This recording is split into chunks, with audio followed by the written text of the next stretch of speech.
Good morning. I Will Johnson. It's day two of the summit. Thank you for being here at the Speak Up Stand Up Summit. It means so much. It means a lot to me and for our community. I am so happy you all are here. Please know this is a safe, welcoming space where your voice matters. This also is a space for learning, reflection, and growth. So about me, my name is Will Johnson. I work at the Human Development Center as the Public Information Officer. I'm a self-advocate and a speaker. And this, I believe in change, leadership, and movement. And this right here is a movement. So what inspires the summit? As you may know, the Big Beautiful Bill has affected our lives in so many ways. It made me feel upset and angry. So I came to my colleague to discuss this matter. We had to do something right then and there. And so we got to work on this summit. So the purpose for this summit is we want you to remember you can make change. You have a community, and we are stronger when we stand together. And always remember nothing about us without us. This is a 3-day summit. On day one, what's going on? We learned how to build community and look to the future. On day two, we are coming together and make this plan for change. We will learn from our past and how to advocate for the future that we want. And on day three, we take action. The next summit date is Thursday, January 22nd. It's all about taking action. We will use our personal stories to inspire others to make change. So today is day two. We will talk about there's one phrase we mentioned last week, and we will talk about it again. That is disability justice. So let's talk about it. Disability justice is a way of thinking that helps build community, that helps build a world where disabled people are valued, supported, and included. There are 10 principles to disability justice. We will go through uh, we will go through a few today. Intersectionality, disability justice understand that people can be treated unfair for many reasons at the same time, like disability, race, gender, or income. All of these part of a person's life make up their identity. So we're going to talk about recognize the wholeness. It is important that it's important to accept everyone for who they are on the inside and outside without judgmental. It is important to honor and embrace disability as a person, as a part of a person's identity that gives them power. So we're also going to talk about interdependent. Everyone needs support sometimes. We must work together to meet each other's needs. We must create a community that help one another. This called interdependent. So we're going to also talk about collective access. Each person, bodies, and minds work differently. Everyone must be included in ways that are accepted for them. Assets are a part of life and must be respected.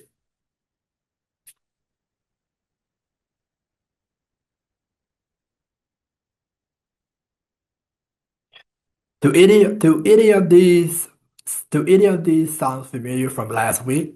Well, let's keep these value in mind as we continue today.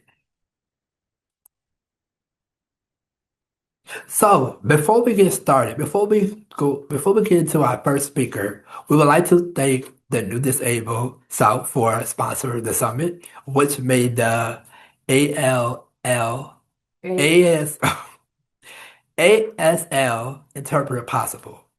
Thank you to New Disabled South for making this summit and the world a more accessible place. So before we get started, we're gonna welcome out. Now we're gonna welcome our keynote speaker. Key- Keynote speaker today is Rebecca Cooley. Rebecca is a powerful advocate who will show us where we have been with disability and where we're going. Please note, there was an issue with the original recording of the summit. The first few minutes of Rebecca's presentation was not recorded. So here we go. I want to take a moment to welcome you wherever you are on your path. I know for a lot of people, getting the disability diagnosis can be scary, can be traumatizing, can feel overwhelming. I actually think it's on us as leaders in the community to welcome people. So welcome. Our community is stronger because you're here, and we look forward to learning and growing with you.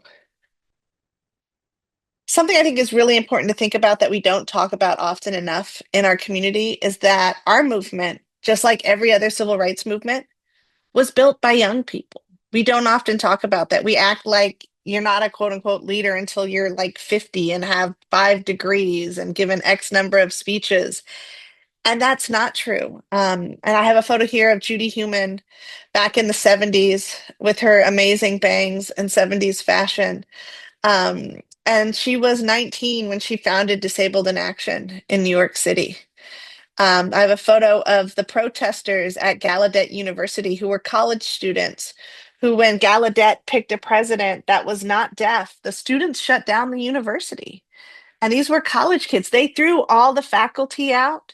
They held off the DC city police, and said, no, this is our campus, this is our community. We are not coming back until you actually give us a president for our university that is deaf and uses ASL and is part of our community. And then the bottom photo is a beautiful African American woman with dreadlocks and a t-shirt that says Laguna Honda, Free Our People. Her name is Anita Cameron. Anita is the grassroots disability rights and justice activist that has been arrested over 180 times, protesting for people with disabilities, protesting on issues like getting the ADA passed. She was one of the members of the community that crawled up the steps of the United States Capitol. And she was arrested again in 2017 when they tried to take away health care for people with disabilities. She was one of the people in the Capitol Rotunda that was handcuffed and dragged out by Capitol PD. But Anita's been doing that work since she was a teenager. And I just think it's important to note that often in movements, we create these false hierarchies that, oh, you're not a leader until you've done X. Um, and every movement, whether it be the immigration movement, whether it be Black Lives Matter, whether it be the civil rights movement of the 50s and 60s, the suffragist movement for women's vote, it's always been led by young people. So I want to talk about the past for a minute. And when we think about the past of the disability movement, I always say this is eugenics, institutionalization, and families. Oh my, that's my little homage to Wizard of Oz and lions and tigers and bears. And there's a sign here with an image that says, some people are born to be a burden on the rest. And for a long time, and frankly, we're seeing it come back again now, that's how people with disabilities have been talked about in this country, that we're broken and that we need to be fixed, um, that it should be legal to take away our rights to our bodies. When I have 3 children. My oldest son is 15, my daughter is 12, and my youngest son is 7.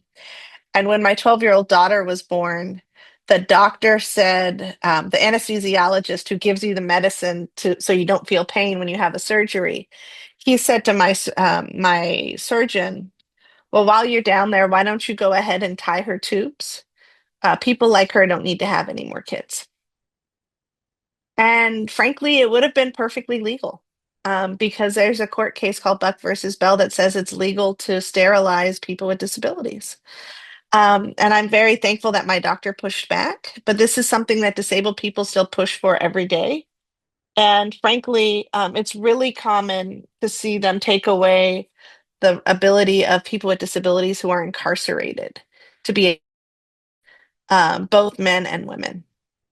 We're continuing to see a fight to keep people with disabilities out of institutions, but back in the day, that was the knee-jerk thing. If you were disabled, they instantly put you in an institution. And you lived there until you died.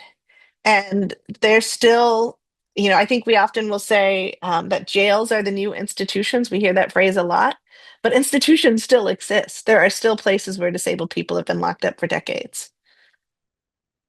We saw it start to shift with the emergence of family organizations.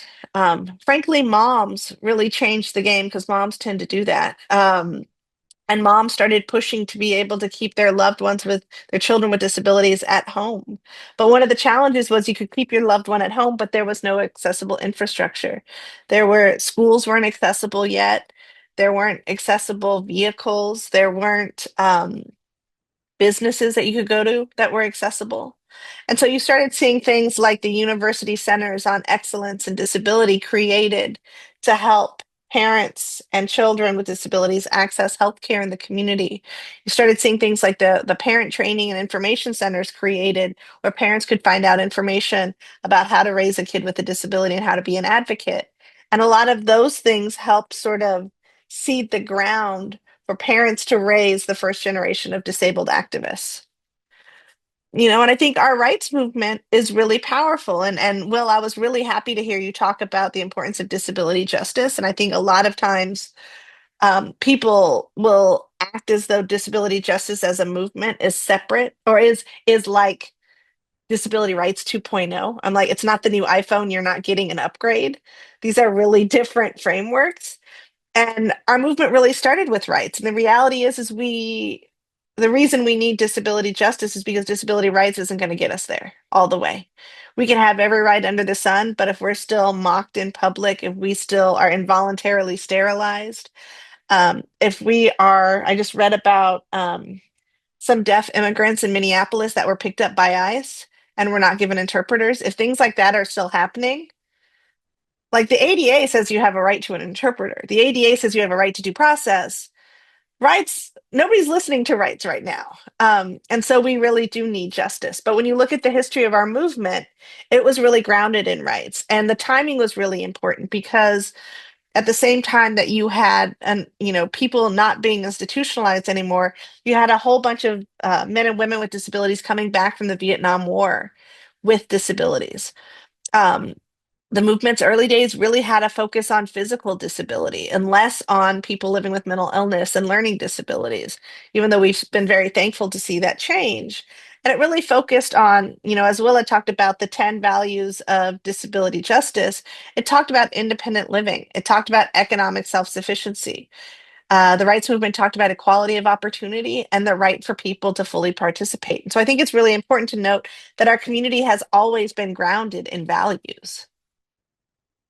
When we think about today, here is a photo talking about the emergence of disability justice. And it's a beautiful Black person wearing a Native American poncho and a shell necklace. And it says, all bodies are caught in the bindings of ability, race, class, gender, sexuality, and citizenship. We are powerful not despite the complexities of our identities, but because of our identities. And that only universal collective access can lead to universal collective liberation. We're not getting free until everybody's free. And we all have to work together to get to that place. And that's what I think is so important and powerful about the disability justice movement is that every stage of the disability movement as a whole has been by disabled people saying this is not enough, whether it be the founding of the People First movement and people with intellectual disabilities saying, I am a person, I have the right to be defined as a person. Um, and even now today, seeing people push back on that and saying, I believe in identity first language.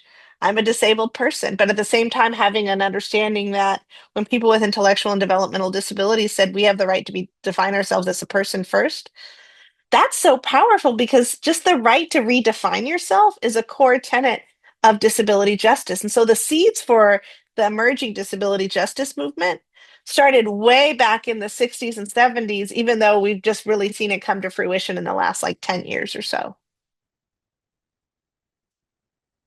And so when we think about where there's progress, we're getting better. And this image is of a person using a wheelchair and they have a laptop on their lap. Um, We're getting better labor market data, so we actually know more about disabled people working and contributing to the economy than we've known before. We just saw six more states get rid of the subminimum wage. So in a lot of states, you can pay disabled people literally $2.15 a week or less, which is not okay. Um, for a lot of people with disabilities, we can't save money. If you have more than $2,000 in a bank account, you'll lose your health care. And it impacts everything. You can't get married or you lose your health care. You can't have any retirement saved or you lose your health care. Um, the fact that as people with disabilities, we are blackmailed by old laws into keeping us poor. Um, to me, until we fix that, there's nothing like so many other opportunities are closed off to us. I had an intern who worked for me who got into Harvard Law School and he couldn't go to Harvard because he needed home care services. And at the time, and he lived in Illinois, and he would get 12 hours of home care in Illinois, which is what he needed. And Massachusetts only wanted to give him 6. And so he had to turn down a full scholarship. And not disabled people don't have to make those choices. Not disabled people don't have to say, well, I need to turn down this full scholarship because they'll take my health care away or I won't have what I need. But the fact that as disabled people, we're put in a position where we don't have the right to make the same choices as non-disabled people, to me, isn't okay. Um, we actually are seeing movement on the marriage penalty conversation. And if you have a chance, I would strongly recommend you watch the movie Patrice. It's about a woman named Patrice and her partner Gary and their fight to get married. It actually won an Oscar for Best Documentary Short. It is amazing and everybody should watch it. I think often one of the other big things that we've done, and we need to continue doing, is building partnerships with workers, with people that are supporting us, with our direct service professionals, with our teachers, etc. I think often we've been put against each other and they've said, well, the workers want higher wages, so the workers obviously want to keep disabled people poor. Or the workers will say, well, disabled people are selfish because they don't want to pay more. And I think the reality is nobody should be poor. And the system is rich, so why are all of us poor? Um, and what do we need to do to transform the system? How do we also talk about our rights to our body and our rights to say no to things? And I think often as people with disabilities, from the time that we're little kids, we're told to, they really focus on us behaving. Like, don't make the doctor mad. Don't upset your teacher. If your paraprofessional needs to move you, don't complain about it. Just shut up and be easy. And then you become an adult and you realize you've never had a right or control over your own body. And I think that's a real thing that we need to talk about more. We need to talk about how we work more with allies, whether they be siblings or family members or veterans. And we need to think about how do we talk about care in all different ways? Because often, as people with disabilities, frankly, we're the experts in the systems. And so when our parents age and need help with Medicaid, we're the ones that know how Medicaid works. Um, And so we also need to think about how do we support conversations around care and disability when we're the folks providing care for our loved ones, when we might need respite care or when our loved ones need respite care. And as parents with disabilities, we also need access to childcare. Our mayor here in New York was just talking about universal childcare. And I was really excited to hear a parent with a disability raise their hand and say, but what does that mean? Are you going to make sure it's accessible for the disability community? And the mayor responded, oh, for kids with disabilities. And the person responded, no, for disabled parents. Like, if I'm deaf and I'm taking my kid to their daycare, is there an interpreter? Is there a ramp if I use a wheelchair, a mobility device? I think we also need to remember, and this is a picture of what the coronavirus looks like, and it looks like a little gray ping pong ball with a bunch of red triangles on it. We now have 20 million newly disabled people because of COVID. That's the biggest jump in our community since AIDS and HIV in the 80s. But most of those folks didn't live this long. And so, what does it mean to be a community that welcomes people in and helps people who may still be trying to figure out what it means to be disabled feel welcome? Um, the systems were already stretched before COVID. and they're going to continue being stretched. And so I think we need to think about things like, what does a caregiver shortage mean? What does it mean to not hold back services from people that are newly disabled? And in many cases, we can't see their disability. Their disabilities are non-apparent, but they are equally as part of our community as we are. When we think about the fights ahead, we need to continue. And this is a picture of, she would be mad if I did not say, an absolutely beautiful Jamaican woman with blonde hair using ASL. Her name is Claudia Gordon. She is the first ever African American um, African American deaf woman lawyer in United States history. She went to the Howard University. And she's in a conversation with a colleague that we just see her back. Um, when we think about the fights ahead, like I said, it's a movement that creates everyone, that includes everyone from the beginning. It means showing up for other movements as we're watching disabled people do right now. And frankly, as the Black Panthers did for us during the 504 sit-ins. It's fighting to save the rights that we have, whether it be the ADA or the Affordable Care Act or Section 504. And to me, it also means really how do we disconnect disability from poverty? Because once we do that, there's so much more freedom that we have as a people if the law doesn't specifically say that we have to be poor in order to access services. And so, what is your call to serve? When I worked for President Obama, I used to ask everybody who came in to interview for a job, like, what is your call to serve in this moment? What is it you're interested in contributing? And for some people, it might be supporting programs like this, which I think are incredibly important. It might mean running for office. I think everyone should think about running for office, and it can be any office. It can be you can run for city council. You can run to be on your board of education, your school board of education. You can run for PTA even. It can be thinking about, are you really good at putting information together and sharing it? Are you good at social media? And can you build out like a TikTok site where you're sharing the updates of what's happening in Louisiana in the disability community because people need to know? And it can be also like, how do you grow and develop as a leader? It can be doing things like Toastmasters or other programs that help you build your profile as a public speaker. It can be learning how to write budgets. Like I think, as we approach, yesterday was Dr. Martin Luther King's birthday. And one of the things that Dr. King always said is that everybody is great because everyone can serve. And I think about that a lot, which is like, what is your role in this moment? What is it that you're going to throw down on and help your community, your people, your movement in this space and time? The future. I say this all the time, all issues are disability issues. There is not an issue that does not significantly impact disabled people, whether it be immigration, whether it be climate change. Climate change both exacerbates disability. So if you have a disability, it makes things worse. I live with migraines. I can tell you when it gets hot, my migraines get much worse. Um, it can be the economy. It can be global national security issues. Every issue has an impact on people with disabilities. And so there's a stake that we have at all tables and a right to be at all tables. When I think about like the kind of organizations we have in need in this moment, like we have legacy organizations, like your big organizations like the ARCs or United Cerebral Palsies, March of Dimes that have been around for a really, really long time, and in many cases might not be led by disabled people. You have organizations that are what I call disability specific organizations that are specific for your type of disability. Like for me, as a person with dwarfism, we have Little People of America, which has been our organization for over 50 years that has advocated on our issues. You might belong to one of the blind groups, like the National Federation of the Blind or the National Organization of the Deaf. We're seeing more race and disability organizations grow.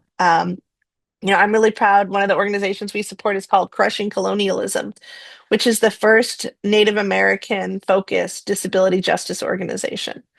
But there are so many ways that you can contribute, and I think the last thing that I think about a lot is like trade organizations.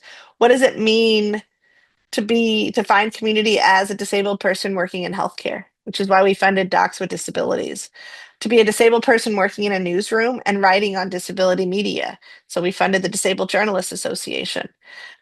Those organizations are really important and typically haven't existed in our space. And they matter because they provide networking and mentoring to people with disabilities in different fields. And so, like I said, thinking about what are the organizations in the space, what are the trade associations, what are like ally or what I call integration orgs, or organizations that help us by providing resources that we typically don't have in our community or research that we don't have. Um, and I titled the slide "Building the Field," and there's a tractor plowing a field um, in this image. It's investing in our young people and continuing to find spaces to mentor, and it's thinking about what are like I use the term utilities, like what are the things, the tools that exist in every social justice movement that we don't have yet in our space. And so like two things that we really supported is the Disability Culture Lab, which is a communications organization that helps disability organizations figure out how to talk about our issues that matter, and Data for Progress, which surveys people with disabilities all the time, surveys disabled people and their families about what's important to them. And because people often don't survey us and then come up with policy ideas that don't talk about us. Um, so, what do we need to do right now? We need to be mentoring, not just getting mentored, but mentoring those who are coming behind us. I think often we talk about leadership like passing a torch, but instead I like to challenge people to think about how does the how do you transfer the light? How do you use the fire on your torch to light someone else's? Um, the reality is things are scary right now. And so there may be days when I say my flame's running low, or some people use spoon theory and say I'm out of spoons. And so there's always a chance to reach out to people who care about you and that you care about. And we need to be organizing and organizing in different ways than before. And disabled people organize better than any other community. Also because people talk to us all the time, whether or not we want them to talk to us. And so I'm always like, use that as an opportunity if it's safe to be like, hey, what do you care about? And I'm closing my slide deck with a photo of my one of my mentors and my big sisters, Congresswoman Ayanna Pressley, who represents Massachusetts. And she says this all the time because she'll talk about how, as people with disabilities, um, we're told to fight for scraps, and then we don't even get the scraps. They'll tell us to be thankful for crumbs. And so she's like, we're not fighting for scraps anymore. We're fighting for liberation. And I think about that all the time. Like, what does it mean to not be satisfied with what they're giving us and to fight for more and to demand more because we deserve more? We have a right to more. Um, and I'm closing with my email address. It has been a pleasure to talk to all of you today. I'll stop sharing my screen.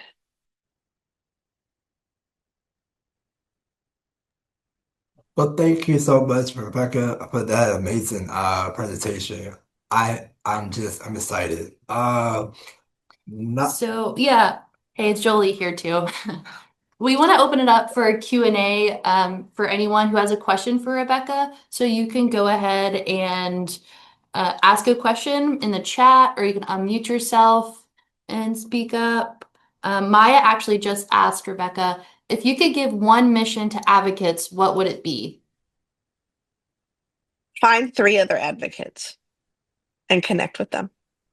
I mm. think community is one of the most important things that we can be doing and we can be building on a daily basis. We don't survive without community.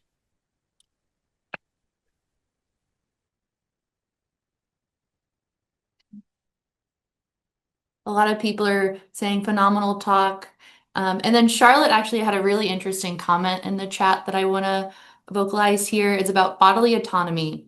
She said, bodily autonomy was recently brought to my attention in terms of having full access to language, curse words included, on AAC devices and how policing your child's access to bad words as they grow into ages where you might not necessarily want to hear it, but their friends are using them privately amongst each other, and how important it is not to gatekeep language because of your control over their speech device. I just hadn't even had to think of this yet, but it was so eye-opening, and I'm so glad it was brought to my attention. I read that story too, and I thought that was so incredibly powerful. Mhm. And it was funny because at my office this week, we had a town hall meeting where people present to like everyone that works at the Ford Foundation. And we realized that Zoom captions, Zoom's AI captions will censor certain words. Oh Like, no. for example, like it censored the word abortion. And we didn't realize it at the time until we were looking, until like somebody was presenting, my colleague was presenting and used the word abortion.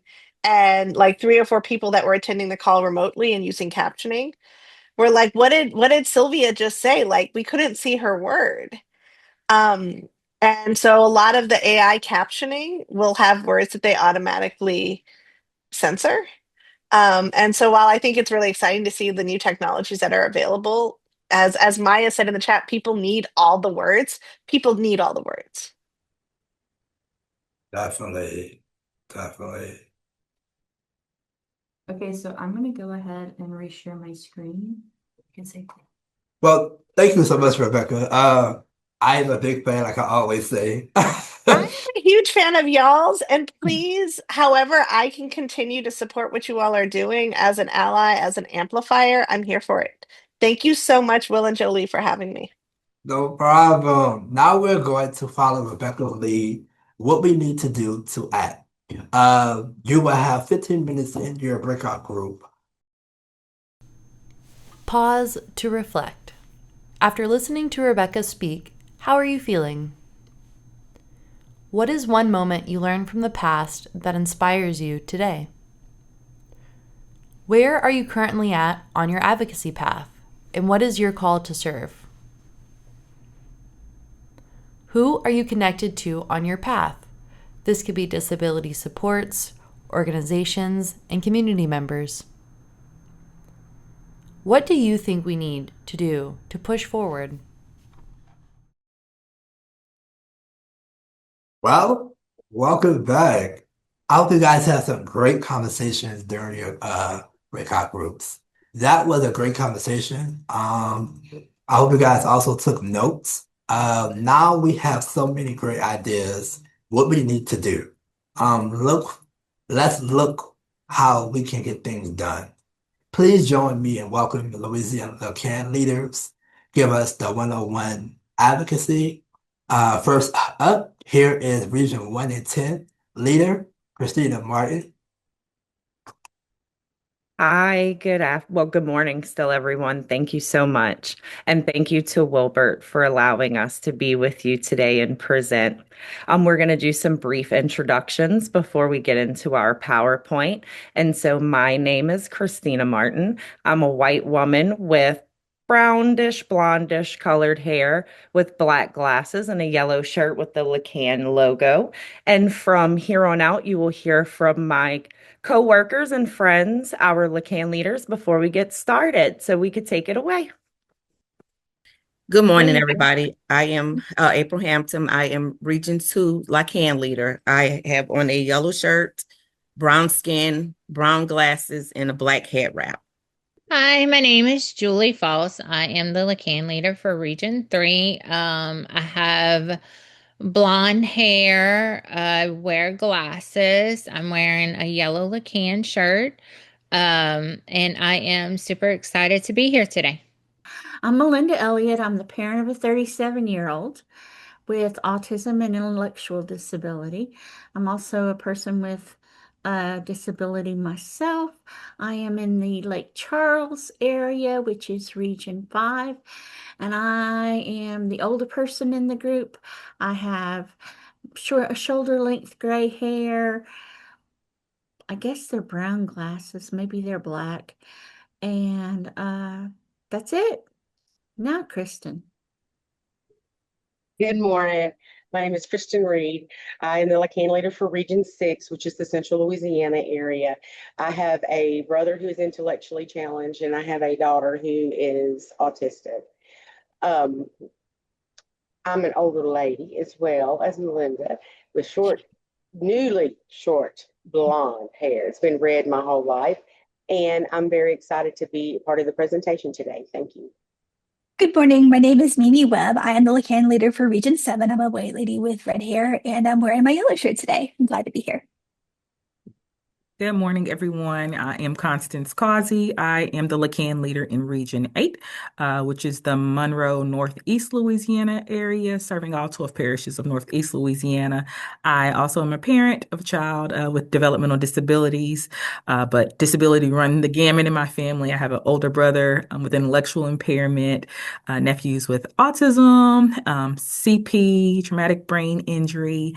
So I'm glad to be here to share with you guys today. Hi, everyone. I am Angel McGee. I am the LaCan leader for Region 9, white female, reddish brown, shoulder length hair, and today I am wearing hot pink glasses. Want to welcome everyone. Hello and welcome to Advocacy Angel. 101. We're so glad you're here and grateful for your interest in advocacy. I'll just pick up for you guys. So LACAN stands for Louisiana Council's Advocacy Network and is an initiative of the Louisiana Developmental Disabilities Council, also known as the LADDC. And so LACAN brings together individuals with disabilities, family members, self-advocates, and allies from across the state to work together towards meaningful systems change. And so you'll meet a list of presenters today representing regions across Louisiana. Each LACAN leader brings lived experience, professional insight, and a shared passion for improving systems that impact people with disabilities and their families. And so today's session will introduce advocacy basics, explain why it matters, and show you simple ways to get involved without feeling overwhelmed. And by the end of this presentation, our hope is that you feel more confident, more informed, and more prepared to take your next step in advocacy. And so first, let's start by asking one key question. What is advocacy? Advocacy at its core is speaking up to create change. It's about making sure voices are heard, the voices of people with disabilities and their families. Advocacy can look different to different people. Sometimes it means sharing your personal story. Other times it means asking questions, learning about policies, and educating others. Advocacy does not require a title, special training, or experience, just a willingness to engage. Importantly, advocacy is not about confrontation. It's about communication, collaboration, and persistence. Advocates work to improve access, equity, and opportunity by highlighting what's working and what needs to change. You might advocate for yourself, for your child, or for your community. You might advocate at school meetings, with service providers, or with lawmakers. All of these actions count. Advocacy can be big or small, but every effort matters. And when many people advocate together, real change happens. Now that you know what advocacy is, let's talk about what advocacy matters, why advocacy matters so much. Hi, everyone. Julie again. So, why does advocacy matter? Advocacy matters because systems do not change on their own. Policies, funding decisions, and services are shaped by the voices that show up, and advocacy ensures those voices include people with disabilities and their families. Without advocacy, important needs can be overlooked. With advocacy, barriers are identified, solutions are discussed, and progress becomes possible. Advocacy has led to improvements in education, healthcare, transportation, employment, and community inclusion. Many of the supports we rely on today exist because people spoke up and they refused to stay silent. Advocacy also builds empowerment. When individuals learn how systems work and how to engage with decision makers, they gain confidence and influence. Your story matters, your experiences matter. And when shared responsibly and respectfully, They help leaders understand that real life impacts of their decisions. Next, we'll look at the importance between individual advocacy and systems advocacy and why both are so very important. Individual versus systems advocacy. Well, individual advocacy focuses on one person or one family. This might include advocating at an IEP meeting, requesting accommodations, or addressing a specific service issue. Systems advocacy looks at the bigger picture. It focuses on changing policies, changing practices, or structures so that many people benefit, not just one individual. Both forms of advocacy are important, and they often do work together. Individual challenges can reveal system-level problems. Systems advocacy aims to prevent those challenges from happening again. For example, if many families struggle to access services, systems advocacy might address funding, eligibility rules, or program design. Lacan focused heavily on systems advocacy because improving systems helps current families and future generations. This leads us to an important concept: systems change. What is it and why it's needed? Okay, you guys, hopefully I'm in the right place this time. Systems change means improving how systems work, not just fixing individual problems as they arise. Systems include education, healthcare, transportation, employment, and disability services. When systems change, they become more accessible, equitable, and effective for everyone. Systems change often involves policy updates, funding decisions, program improvements, and shifts in attitudes or practices. This kind of change takes time and teamwork. It requires collaboration between advocates, community members, organizations, and policymakers. While systems change can feel slow, it creates lasting impact. One improvement can benefit thousands of people. So let's talk about why systems change is needed and what happens when it doesn't occur. Why is systems change needed? Because most systems were not designed with inclusion in mind. Families often face long waiting lists, limited services, unclear processes, and barriers that just should not exist. These challenges are not personal failures, they're system failures. When systems don't adapt, inequities grow, people fall through the cracks. Advocacy helps identify these gaps and push for solutions. Systems change improves quality of life, increases access, and supports independence and inclusion. Change happens when people share data, personal experiences, and community feedback in a respectful and informed way. But advocacy can feel intimidating, and many people hesitate to get involved. Let's talk about some common advocacy fears and the truth behind them. So many people may hesitate to advocate because they're afraid of saying the wrong thing. They're afraid of not knowing enough, afraid of facing conflict, or just not having enough time in their day. The truth is that you don't have to be an expert to advocate. Learning happens along the way. Questions are always welcomed, and mistakes are a part of growth.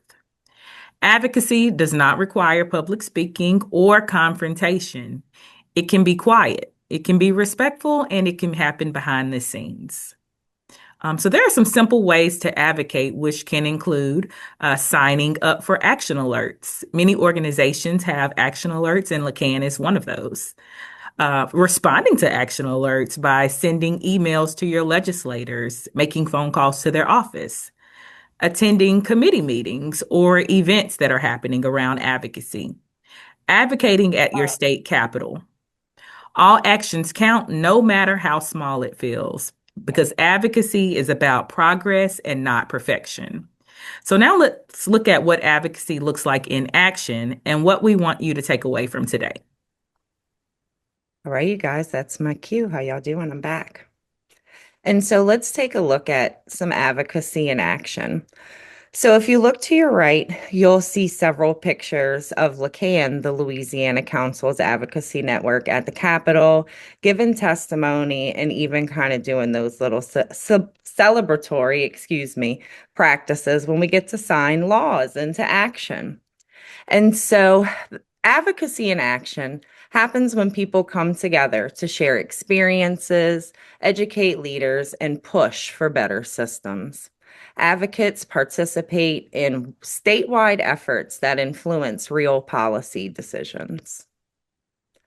And so some of our key takeaways for everyone today is that advocacy is for everybody. And your voice matters, your voice counts. And systems change takes time. As we said, it takes a good amount of time for systems change, but it has that lasting impact. And that collective action from all of us creates that lasting impact. And so our to action for you today is very simple. It's stay engaged, stay informed, and stay connected. Sorry, y'all, my finger went off of the PowerPoint and I lost my button. Sorry. And so lastly, you can visit the Louisiana Developmental Disabilities Council or LACAN websites to stay connected with us. And together we can create a meaningful, lasting change. And so thank you for listening to us today and being part of advocacy. And we're sorry about all of our technical issues. Well, thank you so much, LaCan leaders, for that amazing presentation. We know y'all must have a lot of questions. So we will now split you into group depending on your regional to get to know your LaCan leaders better and ask all the questions you have.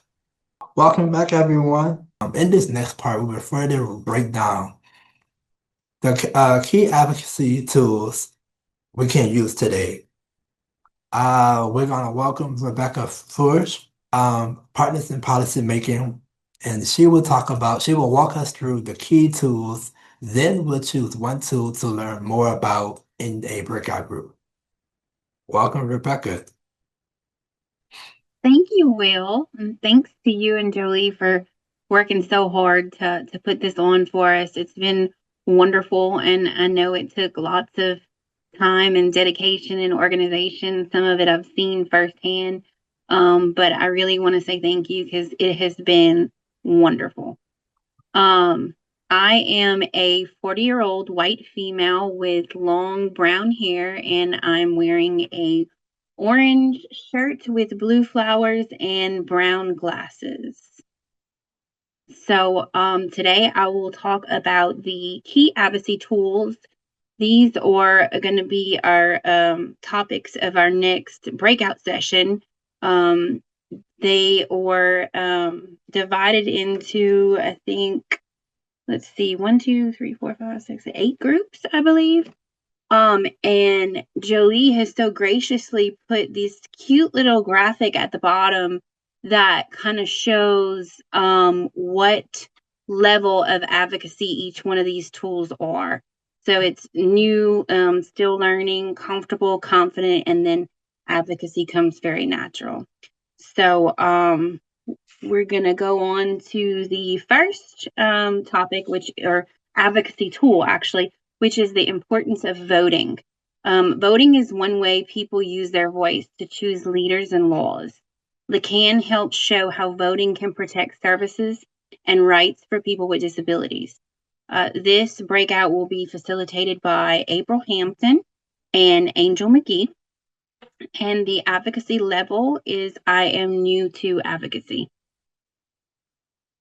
The next tool is Partners in Policymaking. Partners in Policymaking is a leadership program for people with developmental disabilities and their families. It teaches them how to speak up and help improve systems that affect people with disabilities. This will be facilitated by myself, Rebecca Fruget. I am the coordinator of the Partners program, and the advocacy level is I am new to advocacy. Our next tool is Yellow Shirt Days. LACAN members wear yellow shirts to be seen and heard at the Louisiana Capitol. This is an opportunity to share how bills affect people with disabilities and their families. This will be facilitated by Ms. Kristen Reed, and the advocacy level is I have learned about advocacy.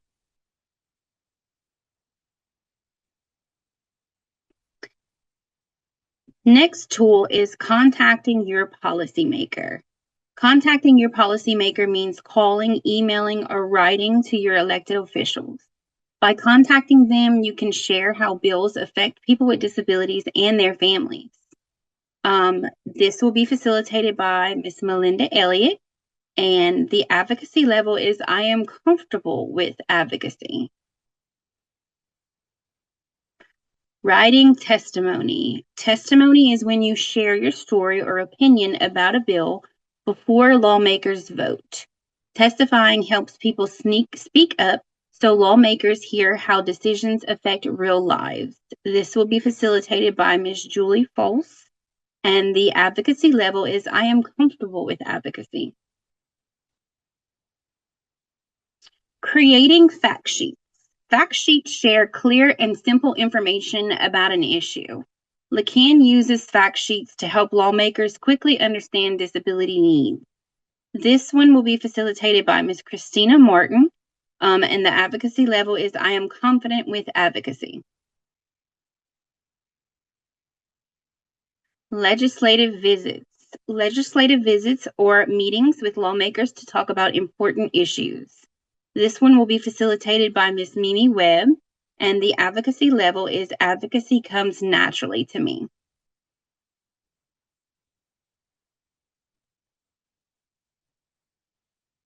So here are the breakout rooms again for each tool. It shows the level and the topic. Hey y'all, this is Jolia here again on Will's camera. So I'm gonna open up the breakout rooms very soon, and you could choose which group you want to go into.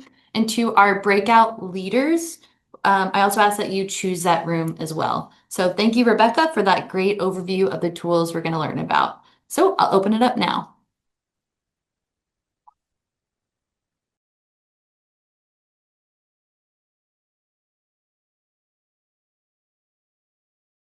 Okay, now that you have learned a new advocacy tool, we will put you back into your original group, breakout groups, to share what advocacy tools you learned about and how do you plan to use it?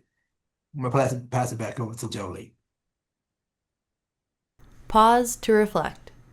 After learning so much about advocacy, what's going through your mind? LeCan talks about creating a world accessible to everyone. How do you want to make the world more accessible? Tell us about the advocacy tool you learned about. What story or personal experience will you amplify by using the advocacy tool you learned? What experience from your life helped strengthen your advocacy and call to action? Whew. Today has been the day. It's been eventful, informational. I got a lot of information. And this is day two. This is the end of day two. I want to thank you all so much for being here with me, with all of us. I hope you took some great information. And please, the information that you have, please share with your community. Um, we will see you guys next Thursday on January 22nd, same place, same time. Our keynote speaker is former Governor John Bell Edwards and Maria Tom, who is the president and CEO of the American Association of People with Disability. And also, please don't forget to take the satisfaction survey. Please scan that QR code and take that satisfaction survey. Julie will drop it in the chat. Jolie will also drop it in the chat. I also, before we go, I want to thank our planning committee who volunteered their time and made this summit happen.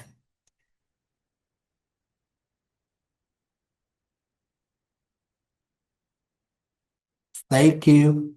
I always remember we are in this together, so speak up, stand up. See you guys next week. Next Thursday. Next Thursday. next Thursday. See you guys next Thursday. I'm super excited.